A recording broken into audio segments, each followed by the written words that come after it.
Bonjour, we are looking at how to pronounce this French word.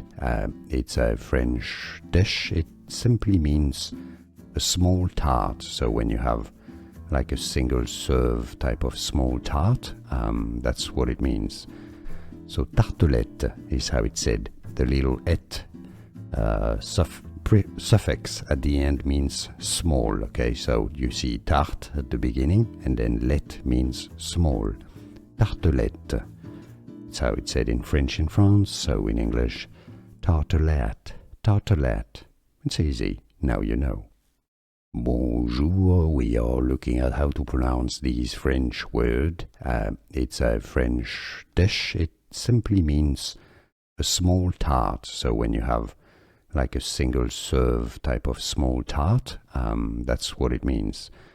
So tartelette is how it's said. The little et suffix at the end means small. Okay, so you see tarte at the beginning and then let means small. Tartelette. It's how it's said in French in France, so in English, tartelette, tartelette. It's easy, now you know. Here are more videos on how to pronounce more confusing words and names too many mispronounced. Like this video if you found it useful. I appreciate your support. I'll see you soon and thanks for watching.